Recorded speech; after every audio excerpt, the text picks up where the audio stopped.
یہ میں کس کے نام لکھوں جو علم گزر رہے ہیں؟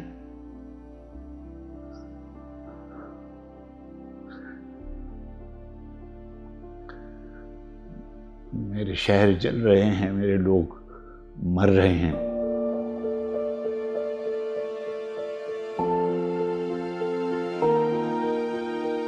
مشرقی پاکستان کے علاوے میں جو لوگ سمجھے جاتے ہیں، ملوث سمجھے جاتے ہیں، بالکل سادہ لفظوں میں، اس میں ایک پارٹیزان اندرا گاندھی کی حکومت ہے، جس نے اپنے پالیسی کے تحت، ایک پلاننگ کے تحت ہماری مخالفت کی اور پاکستان کو توڑنے کی سازش کی۔ اور اس سازش کے لیے جو اگرتلہ سازش کے بارے میں جب میری جوانی کا زمانہ تھا تو ہمیں اس پر بعض اوقات یہ شبہ گزرتا تھا کہ یہ ایسی ہی کوئی الزام تراشی کی صورت نہ ہو، لیکن اب تو خود بنگلہ دیش میں بھی لکھا گیا ہے اور ہندوستان میں بھی لکھا گیا ہے کہ واقعی یہ قصہ ہوا تھا، اور کچھ لوگوں نے بیٹھ کر مکتی باہنی کی بنیاد میں جو چیزیں کار فرما تھیں اس کی نشاندہی خود انہوں نے کی ہے۔ اچھا، بظاہر خود مکتی باہنی کی جو ایگزسٹنس ہے وہ یہ بتا رہی ہے کہ ان کی ٹریننگ ہوتی تھی، ان کی تربیت ہوتی تھی، اور وہ تربیت کہاں ہوتی تھی، اور یہ بھی سب چیزیں اب منظر عام پر آ چکی ہیں۔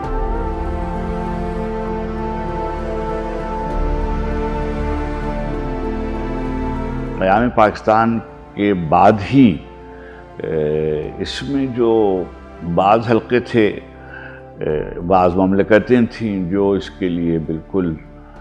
جو بھارت کو اکھنڈ دیکھنا چاہتی تھی، اور جو اکھنڈ بھارت کا خواب دیکھنے والے تھے، انہوں نے قیام پاکستان کو تسلیم نہیں کیا، اور وہ جو اس کی قوت تھی، جو اس کا اتحاد تھا، وہ اس کے درپے پہلے دن سے ہو گئے تھے، اور انہوں نے اس کی بھی یقینی کے لیے اپنے ہم نوا بھی بنا لیے، اور ان کے ہم نوا صرف مشرقی پاکستان ہی میں نہیں تھے، مغربی پاکستان میں بھی تھے، اور دنیا کے دوسری مملکتیں بھی ایسی تھیں جو ان کو اگر پوری طرح کھل کر حمایت نہیں کر رہی تھیں تب بھی سیاسی طور پر ان کی حمایت کر رہی تھیں، اور انہوں نے کوئی مثبت رول ادا نہیں کیا۔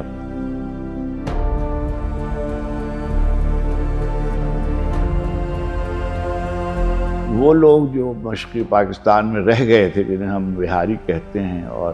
جو دنیا کے بد نصیب ترین لوگوں میں ہیں، کہ جنہوں نے اپنے مملکت کا ساتھ دیا، اور انہوں نے ان کا ایک ہی جرم ہے، اور وہ جرم یہ ہے کہ وہ اپنے آپ کو پاکستانی کہتے رہے، اور انہوں نے اپنے آپ کو سمجھیے علیحدہ نہیں کیا۔ اس میں جماعت اسلامی کے کھاتے میں ڈال کر جو تنظیمیں بنوائی گئی تھیں، البدر وغیرہ، ان سب کے ساتھ جو سلوک ہوا وہ بھی اب سب کسی سے چھپا نہیں ہے۔ ان کو لے جایا گیا، اور ان کو پھانسیاں دی گئیں، اور ان کے ساتھ سختی سے پیش آنا، یہ سب آپ کے سامنے۔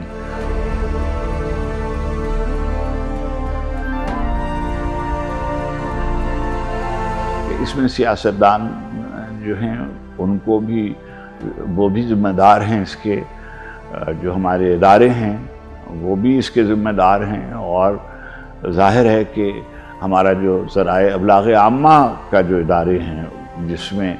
اس زمانے میں صرف ایک ٹیلی ویژن نیٹ ورک تھا، مگر اخبارات تھے، اور یہ اخبارات جو ہیں، میگزینز جو ہیں، انہوں نے پولرائزیشن میں کوئی کسر نہیں اٹھا رکھی۔ ہمارے دانشور بھی ذمہ دار ہیں جنہوں نے مشرقی پاکستان میں ہونے والی زیادتیوں کو مغربی پاکستان کے لوگوں سے کو آگاہ نہیں رکھا۔ اس سے کچھ غلطیاں ہوئیں جس سے ہمارے دشمنوں نے فائدہ اٹھایا، اور کیوں نہ اٹھاتے۔ یہ کم بصیرتی تھی ہماری سیاست مداروں کی کہ انہیں یہ اندازہ نہیں ہو رہا تھا کہ بات کہاں تک پہنچے گی۔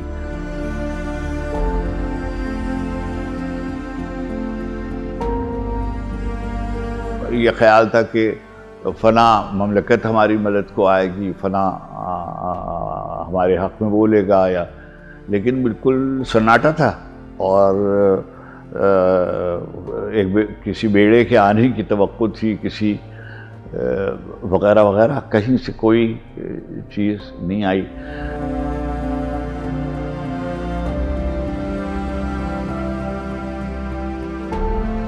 بہاری جو ہے ان کا کیا قصور کیا ہے؟ ان کا قصور یہی ہے نا کہ وہ مشرقی پاکستان سے اپنے آپ کو وابستہ کرتے ہیں، وہ اپنے آپ کو پاکستان سے وابستہ کرتے ہیں۔ اچھا، وہ بیچارے تو بہت ہی غریب سے لوگ ہیں، جو صاحبان ثروت ہیں ان کا تو ایشو نہیں ہے، جن کے پاس دولت ہے وہ تو فلائی کر کے کسی دوسرے ملک میں چلے گئے ہوں گے، وہاں سے یہاں آ گئے ہوں۔ میں جانتا ہوں ایسے بہت سے لوگوں کو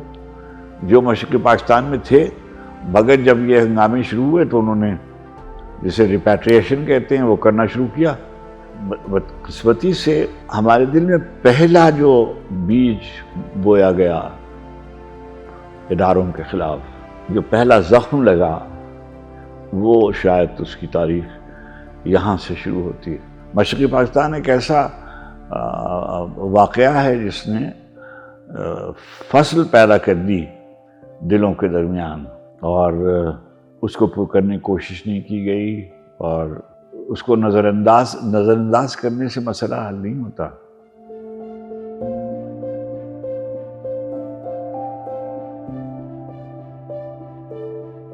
یہ میں کس کے نام لکھوں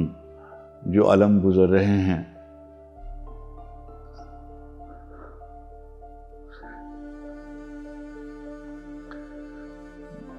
میرے شہر جل رہے ہیں، میرے لوگ مر رہے ہیں۔ یہ میں کس کے نام لکھوں جو علم گزر رہے ہیں، میرے شہر جل رہے ہیں، میرے لوگ مر رہے ہیں۔ ہم نے اس زمانے میں بہت سے مشہور قومی ترانے بھی لکھے گئے تھے، جس میں آج بھی وہ پڑھے جاتے ہیں اور نشر ہوتے ہیں۔ جیوے جیوے پاکستان، جمیل الدین علی صاحب کا جو مشہور نغمہ ہے، یہ اسی زمانے میں کے قریب نشر کیا گیا۔ سونی دھرتی بھی مشہور انور کا جو گیت ہے، یہ بھی اسی زمانے میں لکھا گیا۔ تو بہت دیکھیے، یہاں جو لوگ نغمے لکھ رہے تھے، جو گیت لکھ رہے تھے، پاکستان کی محبت میں لکھ رہے تھے نا۔ وہ کوئی سیاسی یعنی لوگ تو تھے نہیں جن کو واقعات کا علم ہونے تو جو بتایا جا رہا تھا اس کی روشنی میں وہ اپنے غم کا اظہار کر رہے تھے، اور ابھی تک کر رہے ہیں۔ ہمارے دوست نصیر ترابی کی غزل بہت مشہور ہے، یہ میں کہ وہ ہم سفر تھا مگر اس سے ہم نوائی نہ تھی، کہ دھوپ چھاؤں کا عالم رہا جدائی نہ تھی۔